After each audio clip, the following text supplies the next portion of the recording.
Michael's days were filled with grueling labor on construction sites, his nights with lonely walks to a small empty apartment.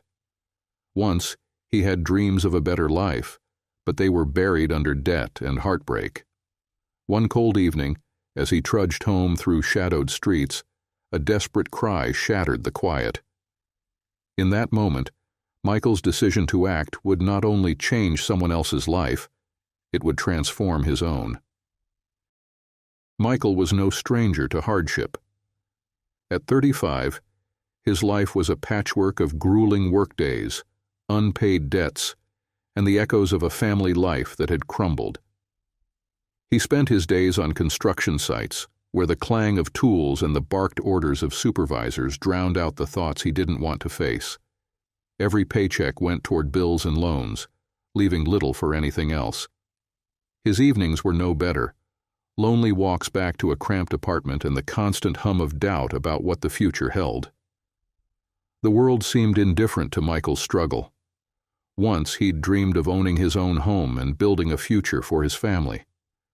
But those dreams had been buried under the weight of financial ruin and a divorce that left him questioning his worth. The few friends he once had drifted away, unable to relate to his constant battles. Yet Michael wasn't bitter. Despite his solitude and the monotony of his routine, he held on to a quiet resolve. Life might have taken its toll, but he still believed in doing the right thing, even when no one else was looking. Michael trudged down the dimly lit street, the chill of the night biting at his skin. After another exhausting day on the construction site, his mind swirled with thoughts of overdue bills and his empty apartment. His life had become a cycle of back-breaking work and sleepless nights spent worrying about debts left in the wake of his divorce. The weight of his struggles seemed heavier than the bricks he moved daily. The quiet around him was oppressive. The streetlights cast long, eerie shadows on the pavement. Michael shoved his hands deeper into his jacket pockets, eager to get home and collapse. But his solitary march was interrupted by a sharp, desperate cry. "Help, please, someone!" Michael froze, his pulse quickening. The sound had come from an alley just ahead. He strained to see through the darkness and spotted the source, a young woman struggling against two men. One was trying to wrestle a purse from her grasp, while the other loomed closer, his intentions unmistakably threatening. Michael's body tensed. He wasn't a hero, just a construction worker trying to survive his own challenges. But as he saw the fear etched on her face, something deep inside him refused to let him look away. Before he could second-guess himself, his boots pounded the pavement as he rushed toward the scene. "Hey, leave her alone!" His voice echoed down the narrow street. The attackers turned, startled. Michael's imposing frame emerged under the dim light, his broad shoulders and weathered hands making it clear he was no stranger to physical labor. "Get lost!" one of the men barked, stepping toward him. Michael didn't flinch. "Not happening," he growled. His voice was low, steady, and brimming with resolve. The first man lunged, throwing a wild punch. Michael sidestepped easily, countering with a forceful shove that sent his attacker sprawling to the ground. The second man charged, but Michael met him with a punch to the jaw, the crunch of impact echoing through the alley. Realizing they were outmatched, the men exchanged a panicked glance and bolted into the darkness. Their retreat left the street eerily silent once more. Michael turned to the woman, who stood frozen, clutching her purse. Tears glistened in her wide eyes as she struggled to catch her breath. "Are you okay?" Michael asked, his voice soft now. She nodded shakily. I think so. Thank you. I don't know what would have happened if you hadn't come." "Where were you headed?" he asked. "My office," she replied, pointing to a nearby building. "It's just down the street. I thought I'd make it. I didn't think—" "Let's get you there," Michael said firmly, picking up his work bag. He walked alongside her, his presence a shield against the darkness. When they reached the building, the warm glow of the lobby light washed over her pale face. She turned to Michael, her voice steadier. "What's your name?" "Michael," he said simply. "Thank you, Michael," she said, her voice full of gratitude. "You're a hero." Michael shook his head.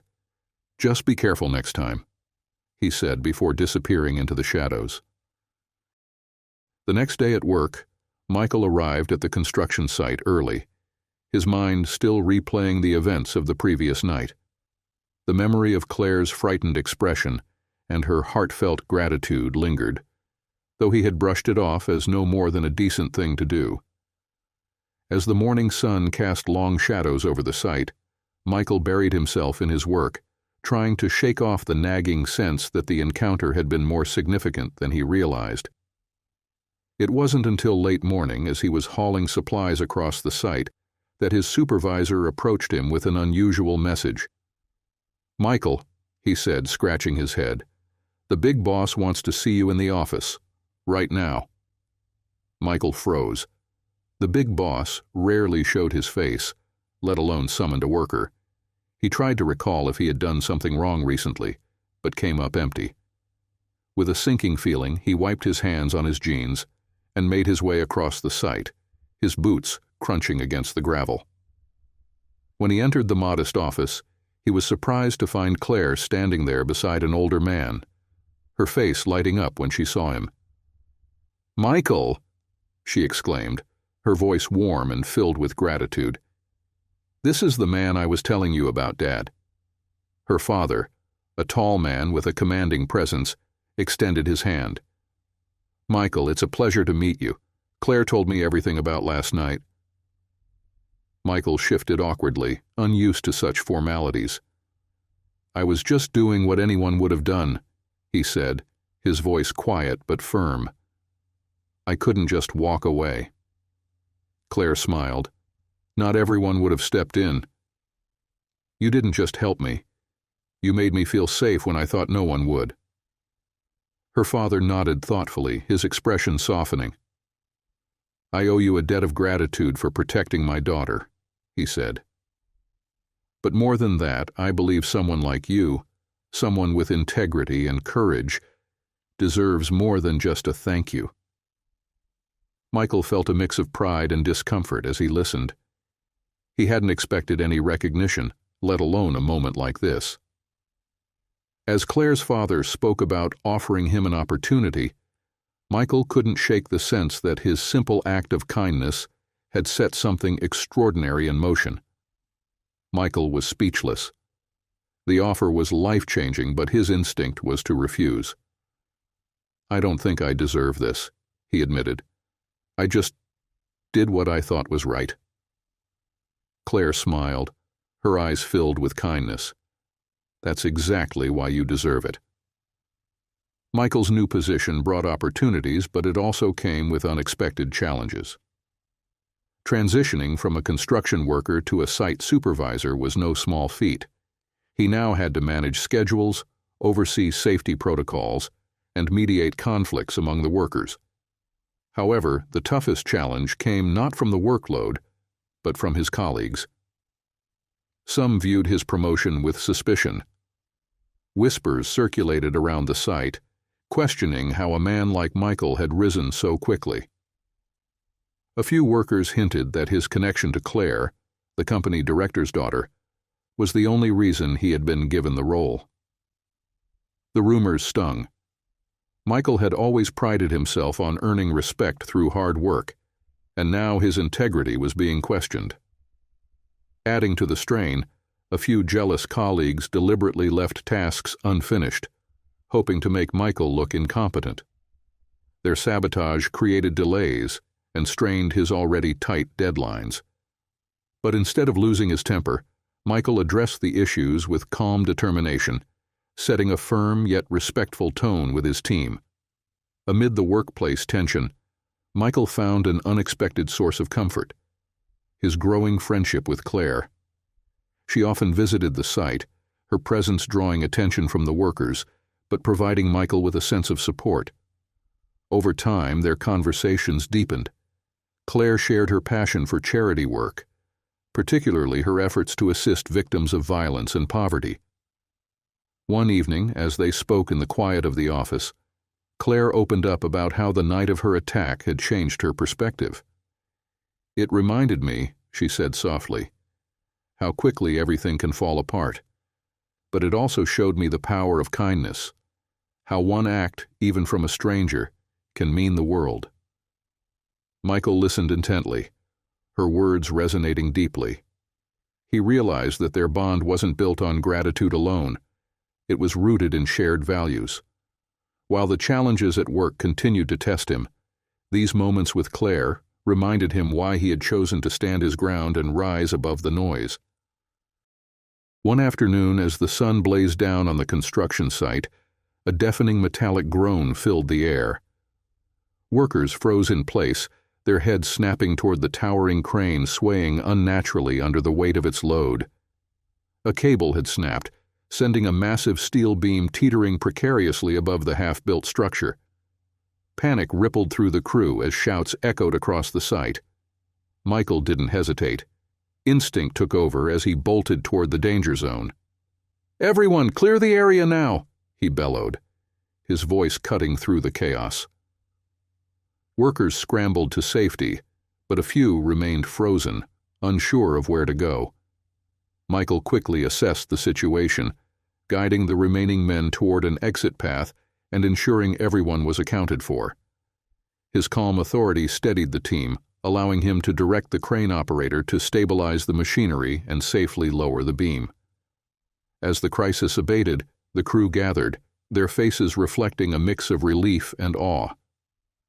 Michael had not only averted disaster, but had demonstrated a level of leadership they hadn't seen before. Even the skeptics among them began to see him in a new light, their earlier doubts replaced with a newfound respect. For the first time, Michael felt he belonged, not as an outsider with a stroke of luck, but as someone the team trusted implicitly. Meanwhile, Claire stood nearby, having rushed to the site after hearing about the incident. She watched Michael in action, his focus and determination radiating with each decisive move. Something stirred within her, admiration for his courage and integrity, qualities that set him apart. She saw in him a man who acted not for recognition, but because he believed it was right. That evening, Claire found herself sitting with Michael over coffee, their conversation flowing effortlessly. As they spoke, she realized that her respect for him had grown into something deeper. Michael, too, felt the warmth of their connection, a bond forged in shared values and mutual understanding. What had begun as gratitude had blossomed into a friendship that promised to be something more. Several months had passed since that fateful night, and Michael's life had transformed in ways he never thought possible. His debts, once an insurmountable burden, were now fully paid off, and with financial stability came a newfound confidence. For the first time in years, he felt a sense of control over his destiny. The days of scraping by and feeling invisible had given way to a reality where his hard work and resilience were not just acknowledged, but valued. One morning, Michael was called into the office of Mr. Lawrence, the company director. This time, the meeting wasn't about praise for past actions, but about a vision for the future. Mr. Lawrence explained that the company had secured a significant contract for a project aimed at revitalizing neglected urban neighborhoods. The project wasn't just about construction. It was about rebuilding lives and creating safe, thriving communities. Without hesitation, Michael accepted the opportunity. He saw it as a way to not only apply his skills, but also to give back, helping others who, like him, had faced tough times. As the project began, Claire became more involved, not just as the director's daughter, but as a partner in both Michael's professional and personal journey. Their relationship had grown deeper over time, moving from mutual respect to a genuine connection. Claire's background in community outreach and her passion for making a difference complemented Michael's hands-on expertise. Together, they became a formidable team, combining their strengths to create initiatives that supported victims of crime and addressed the root causes of urban insecurity. Their work extended beyond the construction sites. Claire and Michael started hosting workshops, inviting residents to contribute ideas and voice their concerns. These sessions fostered a sense of belonging and hope within the community. For Michael, each interaction was a reminder of how far he had come, from a man burdened by despair to someone who could inspire change. In Claire, Michael found more than just a partner in work. He found a partner in life. Her optimism and drive pushed him to dream bigger, to believe in a brighter future. Together, they weren't just rebuilding neighborhoods, they were building a legacy of kindness, resilience, and possibility. Michael's story is a testament to how courage and kindness can transform not only the lives of others, but also one's own destiny. His single act of bravery became a spark that reignited hope, offering him a second chance he never expected. In the darkest moments, humanity's light shines brightest, and Michael proved that even when life seems unbearable, selflessness can pave the way to new beginnings. One simple decision to help reminded him and others that kindness is the key to lasting change.